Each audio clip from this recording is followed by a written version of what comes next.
हे दोस्तों, मैं आज एक मलयालम फिल्म ब्रह्म युगम को एक्सप्लेन करने जा रही हूँ जिसकी IMDb रेटिंग 8.6 आउट ऑफ 10 है। ये मूवी तुम्बाड़ और कांतारा से काफी मिलती जुलती है। आइए बिना किसी देरी के मूवी की एक्सप्लेनेशन शुरू करते हैं। कहानी शुरू होती है और हम जंगल में दो इंसान को देख पाते हैं, जिसमें से एक का नाम कोरा और एक का नाम थेवन था। इन्हें देखकर ऐसा लगता था कि मानो ये लोग कहीं से भागकर आ रहे हो। ये दोनों ही नदी के उस पार जाना चाहते थे, लेकिन रात बहुत हो चुकी थी, इसलिए वो उस रात को जंगल में ही रुकने का ठान लेते हैं। उसी बीच रात को जब थेवन की आंख खुलती है तो वो देखता है कि कोरा आसपास नहीं है। जब वो उसे खोजने के लिए थोड़ी दूर जाता है तो वो देखता है कि कोरा एकदम मंत्रमुग्ध अवस्था में मौजूद था। वो सामने देखता है तो एक खूबसूरत औरत वहां पर खड़ी थी। वो तुरंत ही समझ जाता है कि ये लड़की एक यक्षी है। वो थेवन कोरा को होश में लाने की कोशिश करता है, लेकिन यक्षी के डर की वजह से थेवन वहां से भाग जाता है। वही कोरा पूरी तरह से मंत्रमुग्ध हो चुका था। वही यक्षी कोरा को मार देती है। अगले सुबह थेवन इधर उधर भटकते हुए उस झरने तक पहुंच जाता है, लेकिन उस झरने को पार करना नामुमकिन सा लग रहा था। यहीं पर उसे एक बहुत ही बड़ा पुराना सा घर दिखाई देता है। वो घर के अंदर रखे नारियल को देखता है और उसे खाने लगता है। वही घर के अंदर रह रहा आदमी उसे टोकता है। तभी मेंशन का ओनर वहां पर आ जाता है और वो थेवन से बात करने लगता है। यहाँ हम समझ पाते हैं कि मेंशन के ओनर का नाम कोडम पोट्टी था और वो दूसरा आदमी उसका कोक था। थेवन यहाँ पर उसे कहता है कि वो काफी भूखा था, इसलिए वो भोजन की तलाश में यहाँ पर अंदर आ गया। वो पेशे से एक गवैया है। गवैया मतलब जो पुराने जमाने में राजा के दरबार के लिए गाना गाते थे, उन्हें ही गवैया कहा जाता था। पोट्टी थेवन को गाना सुनाने को कहता है और थेवन यहाँ पर गाना गाने लगता है। यहाँ पर पोट्टी को थेवन का ये गाना बहुत ही पसंद आ जाता है, इसलिए पोट्टी उसे यहाँ रहने की इजाजत भी देता है और वो उसे खाना भी ऑफर करता है। इस मूवी में कास्टिज्म को बहुत ही फोकस में डाला है। यहाँ पर पोट्टी है वो एक ब्राह्मण है और थेवन है वो एक गवैया है, इसलिए वो जब पोट्टी उसे गाना गाने को कहता है, क्योंकि वो ऊंची जाति का है और उसकी बात थेवन को माननी पड़ती है, इसे वो बिना संकोच के गाना गाने भी लग जाता है। खैर यहाँ पर आगे कुक थेवन को उसका कमरा दिखाता है और घर घुमाते वक्त थेवन को चेतावनी देता है और कहता है कि अगर थेवन सही सलामत रहना चाहता है तो इस घर के साउथ वाले हिस्से को कभी भी एक्सप्लोर ना करे। साथ ही इस घर में अजीबोगरीब आवाजें आने लगती है तो उसे उसके राज सुलझाने की कोई भी कोशिश ना करे। वो इस चीज को हमेशा इग्नोर ही करे। थेवन भी उसकी बात मान जाता है और अब वो पेट भर के खाना खाता है। पोट्टी को गाना भी सुनाने लगता है। वो खाना देने के लिए भगवान का शुक्रिया अदा करता है, लेकिन पोट्टी ये सुनकर थोड़ा भड़क जाता है, क्योंकि वो कहता है कि खाना तो मैंने तुमको दिया, तो तुम भगवान का शुक्रिया क्यों कर रहे हो। ये सीन बहुत ही वियर्ड था। यहाँ पर हम देखते हैं कि कुक सीक्रेटली किसी के लिए खाना लेकर जाता है। यहाँ पर थेवन जब आसपास घूम रहा था तो उसे बाहर कई गड्ढे दिखते हैं जिन्हें उन्हें भर दिया गया था। क्लियरली यहाँ हम देखते हैं कि इन गड्ढों में कभी तो इंसानों की लाश को रखा गया था। थेवन वहां से डर जाता है और भागने लगता है घर के अंदर। तभी उसे जंजीरों की आवाज सुनाई देती है और उन जंजीरों की आवाज को फॉलो करते हुए वो ठीक एक जगह पर पहुंच जाता है जहाँ हम कुक को खाना ले जाते हुए देखा करते थे। ऊपर का कमरा था, वहाँ थेवन को वाकई में जंजीर दिखाई देती है। वहाँ एक प्लेट में खाना भी रखा हुआ था। थेवन ये फील करता है कि कोई तो जंजीर घसीटते हुए उसके करीब आ रहा है और वो डर कर वहां से भाग जाता है। अब यहाँ पर सुबह होती है और थेवन घर में घूम रहा होता है। वहीं वो पोट्टी को अकेले बोट गेम खेलते हुए देखता है। ये वही गेम है जिसमें पासे फेंके जाते हैं और उस पर जुआ भी लगाया जाता है, इसलिए पोट्टी यहाँ पर थेवन को गेम खेलने के लिए इनवाइट करता है। कुछ दाव पे लगाने पर भी कहता है। थेवन कहता है कि उसके पास तो कुछ भी दाव पे लगाने के लिए नहीं है। ऐसे में पोट्टी कहता है कि वो अपना समय दाव पे लगा सकता है, यानी कि अगर थेवन ये बोर्ड गेम जीत जाता है तो यहाँ से वो जा सकता है, लेकिन अगर वो हारा तो उसे जिंदगी भर यही जगह पर रहना होगा। थेवन इतना कुछ दाव पे लगाने के लिए तैयार नहीं था। ऐसे ही पोट्टी उसे पासे वापस मांगता है। थेवन पासा देने के लिए हाथ बढ़ाता है, लेकिन पोट्टी तभी अपना हाथ खींच लेता है, जिससे पासे बोर्ड पर गिरते हैं और गेम शुरू हो जाता है। इसलिए थेवन को ना चाहते हुए भी ये खेल खेलना पड़ता है।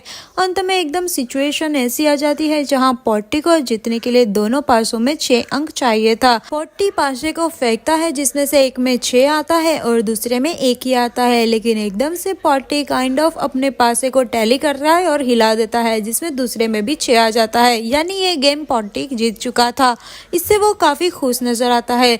यहाँ दूसरी ओर हम कुक को देखते हैं जो कि खाना बना रहा होता है। थेवन यहाँ आकर उससे बातें करना लगता है। कुक पोट्टी की काइंड ऑफ बुराई कर रहा था और कहता है कि जल्दी ही तुम्हें पोट्टी का असली चेहरा दिख जाएगा। अब उस रात पोट्टी खाना खा रहा होता है और नीचे थेवन भी खा ही रहा था, साथ में ही बैठा हुआ था। यहाँ पोट्टी थेवन को उसकी माँ के बारे में कुछ बताता है। ये सुनकर थेवन आश्चर्य में हो जाता है क्योंकि उसने कभी भी पोट्टी से अपनी माँ के बारे में बताया नहीं था। इस सीन को देखकर हमें ऐसा लगता है कि मानो पोट्टी को थेवन की जिंदगी के बारे में सब कुछ पता है। पोट्टी थेवन को ये तक बताता है कि तुम्हें किसी ने बेच दिया था और वहां से ही भागते हुए तुम इस मेंशन तक पहुंच चुके हो।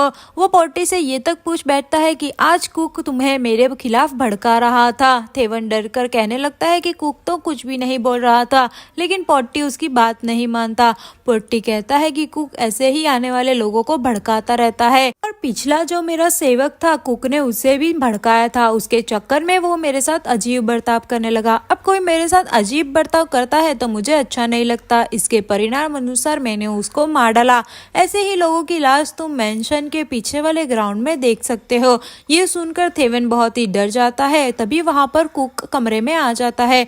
पोट्टी यहाँ कुक को भी भला बुरा कहने लगता है, लेकिन बदले में कुक भी उसे जवाब देने लगता है। पोट्टी गुस्सा कर कुक को अपनी नजरें झुकाने को कहता है, लेकिन कुक उसकी नजरें नहीं झुकाता। तभी एकदम से पूरा मेंशन काइंड ऑफ हिलने लगता है और पोट्टी अपना हाथ आगे कर कुक को दूर से ही खींचकर अपने पास बुला लेता है और पोट्टी कुक का गला दबाने लगता है। थोड़ी देर तक उसका गला दबाने के बाद पोट्टी उसे छोड़ देता है और ये सब देखकर थेवन को समझ आ जाता है कि पोट्टी एक नॉर्मल इंसान नहीं था।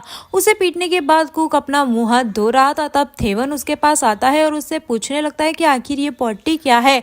यहाँ पर कुक थेवन को पोट्टी की पूरी कहानी बताने लगता है। दरअसल पोट्टी के परिवार में एक बहुत ही बड़े वेदाचार्य टाइप के कोई पर्सन थे जो कि वराह देव की पूजा करते थे। उनसे खुश होने के बदले में देव प्रकट होकर उन्हें एक मैजिकल बॉक्स देते हैं जिसे जो भी मांगो वो विश पूरा हो जाएगा। उस बॉक्स के अंदर चत्तन करके एक एंटिटी थी। वो एंटिटी ही इनकी विश पूरी कर रहा था। अब एक दिन पोट्टी के परिवार वो चत्तन को ही बंदी बना लेते हैं और अपना मतलब निकालते रहते हैं।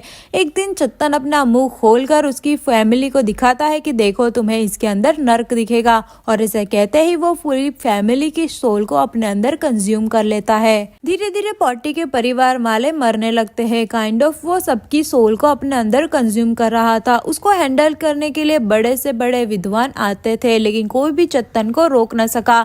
लेकिन फिर एक आदमी आता है जो कि और कोई नहीं बल्कि कोडम पोट्टी ही था। हमें ये तो नहीं बताया जाता कि कोडम पोट्टी ने चत्तन को हराने में कामयाब हुआ भी या नहीं, लेकिन इतना पता चलता है कि तब से पोट्टी खानदान में सिर्फ कोडम पोट्टी ही बचा है और इस मेंशन में वो अकेले ही रहता था। खैर थेवन यहाँ पर एकदम डरा हुआ था और अगली सुबह वो मेंशन से भाग जाने की सोचता है। वो कुक को भी अपने साथ भागने को कहता है, लेकिन कुक उसकी बात को पूरी तरह से इग्नोर कर देता है। थेवन अपने कमरे में जाकर अपना सामान बांधने लगता है, लेकिन तभी वहां पर पोट्टी आ जाता है। थेवन डरते हुए उसे कहता है कि मुझे यहाँ से जाना है। पोट्टी कहता है कि तुम चले जाना, तुम्हें कोई भी नहीं रोक रहा, लेकिन बारिश को तो रुक जाने दो, फिर तो तुम जाओगे। लेकिन यहाँ अजीब बात ये थी कि कहीं पर भी बारिश नहीं हो रही थी। लेकिन पोट्टी के ऐसा कहते ही वहां पर जोरों से बारिश शुरू हो जाती है। पोट्टी यह कहता है कि यहाँ पर एक बार बारिश शुरू हो गई तो अगली बार तो 3 साल तक नहीं रुकी थी। अब रात को हम देखते हैं कि पोट्टी थेवन पर गुस्सा होता है कि थेवन उसके पिछले सेवकों की तरह ही बेवकूफ है। वो उससे डरने लगा था। पोट्टी को थेवन बिल्कुल भी पसंद नहीं आ रहा था और आप जानते ही है कि अगर पोट्टी अपने किसी सेवक से नफरत करने लगे तो समझो कि उसके मरने का समय नजदीक आ गया है। इस पॉइंट पर थेवन बहुत ही डर चुका था, इसलिए वो कुक के साथ जाकर थोड़ी सी मदिरा पी लेता है और अपने बारे में कुछ बातें बताने लगता है। लाइक उसकी माँ बहुत ही मेहनती थी, वो उसका इंतजार करती होगी। उसका घर एक नदी के किनारे ही है। उसकी माँ मेहनत करके उसके लिए कान की बाली लाई थी और वो उसे पहना रखता था।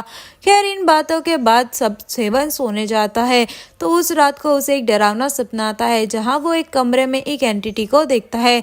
अब यहाँ अगली सुबह जब बारिश हो रही थी तो थेवन देखता है कि कुक वापस से एक गड्ढा खोद रहा था। ये देखकर थेवन बहुत ही डर जाता है। वो सोचता है कि अब अगली बारी उसी की है, इसलिए वो बारिश में ही यहाँ से भागने लगता है।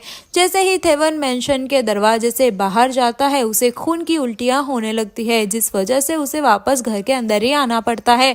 अंदर पॉट्टी उसका इंतजार कर रहा था। वो पॉट्टी कहने लगता है कि तुम मुझे बिना बताए ही यहाँ से क्यों जा रहे हो, जाना हो तो मुझसे इजाजत मांग लो। थेवन पॉट्टी के पैर पकड़ लेता है और कहता है कि मुझे यहाँ से बाहर जाने दो, मैं तुमसे गुजारिश करता हूँ। लेकिन पॉट्टी हंसते हुए कहता है कि मैं तुम्हारी इस गुजारिश को नकार देता हूँ।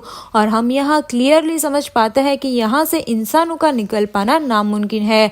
खैर इसके बाद थेवन कुक से मिलता है और कुक यहाँ पर कुछ और राज खोलता है। वो थेवन को ऊपर वाले कमरे में ले जाता है जहाँ जंजीर थी और वहाँ थेवन एक लाश देखता है। ये लाश कॉडम पॉट्टी की थी। जी हाँ दोस्तों, इस पॉइंट पर यहाँ ये राज रिवील होता है कि जब कॉडम पॉट्टी चत्तन से लड़ने गया था तो चत्तन ने उसको हरा दिया और यहाँ पर परिणाम अनुसार चत्तन ने कॉडम पॉट्टी का रूप ले लिया और इस मेंशन पर राज करने लगा।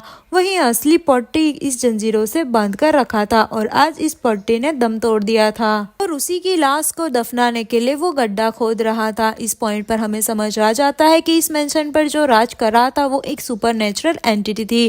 खैर यहाँ पर कुक बताता है कि इस जगह से बाहर जाने का सिर्फ एक ही उपाय है। उस घर में एक तहखाना है जिसके अंदर साक्षात दिया चल रहा है, यानी कि ऐसा दिया जो कभी भी बुझ नहीं पाया। अगर तुमने उस दिए को बुझा दिया तो पॉट्टी यानी कि चत्तन कमजोर हो जाएगा और हम यहाँ से बाहर निकल पाएंगे। लेकिन दिक्कत बस ये है कि ये चैम्बर लॉक है और उसकी चाबी कहाँ है पॉट्टी के अलावा किसी को भी नहीं पता। इनफैक्ट पॉट्टी तो इस चैम्बर की रक्षा करता है और ऊपर ही मंडराता रहता है। मूव ऑन कुछ टाइम के बाद यहाँ पर इस चाबी को हासिल करना भी इम्पॉसिबल हो जाएगा, क्योंकि इस जगह का प्रभाव ही कुछ ऐसा है कि यहाँ अपने लोग पुरानी लाइफ को भी भूल जाते हैं। इस बात को प्रूव करने के लिए कुक थेवन से पूछता है कि तुम्हें क्या लगता है तुम यहाँ पर कब से हो। थेवन कहता है कि मैं तो कुछ दिन पहले ही यहाँ पर आया था। लेकिन कुक कहता है कि तुम कुछ दिन पहले नहीं बल्कि कुछ महीने पहले यहाँ आए थे। जी हाँ दोस्तों, थेवन को यहाँ बिल्कुल भी याद नहीं था कि उसे यहाँ पर आए हुए महीनों बीत गए हैं। कुक यहाँ पर पूछता है कि तुम्हें तुम्हारा नाम याद है और सरप्राइजिंगली वो अपना नाम भी भूल गया था, साथ ही वो अपनी माँ का नाम भी भूल चुका था। ये सब चीजों को देखकर थेवन डिसाइड करता है कि वो किसी भी तरह से चेम्बर की चाबी हासिल करके रहेगा। थेवन सीधा पॉट्टी के पास जाता है और कहता है कि आप मेरे साथ एक और बार वो बोर्ड गेम खेलो। पॉट्टी कहता है कि अब तुम्हारे पास लगाने के लिए क्या ही बचा है, लेकिन थेवन कहता है कि मेरे पास चाबी है। अब चाबी का नाम सुनते ही पॉट्टी अपने कमर पर हाथ रखता है। थेवन समझ जाता है कि उसने अपनी कमर पर ही चाबी को बांध रखा है। वहाँ पर वो बात तुरंत ही पलट देता है और कहता है कि आपके पास मेरी जिंदगी की चाबी है, वो आजादी की चाबी के लिए मैं खेलना चाहता हूँ। लेकिन यहाँ पर पॉट्टी खेलना नहीं चाहता था और वो वहाँ से चला जाता है। उसके साथ वो गेम नहीं खेलता। यहाँ पर कुक और थेवन प्लान बनाते हैं कि आज रात कुक मस्त खाना बनाएगा और पॉट्टी को बहुत ही खिला देगा, जिससे पॉट्टी सो जाएगा और थेवन चाबी चुरा लेगा। यहाँ पर कुक खाना बनाने लगता है, लेकिन तभी वहाँ पर रसोई में पॉट्टी आ जाता है और वो कुक का गला दबाने लगता है। यहाँ पर इनको ऐसा लगता है कि इनके बारे में पॉट्टी को सब पता चल गया। लेकिन यहाँ पर एक पॉइंट पर पॉट्टी ने उसको इसलिए सजा दी थी क्योंकि कुछ दिन पहले उसने थेवन को मदिरा पान पिलाई थी जो कि पॉट्टी की थी।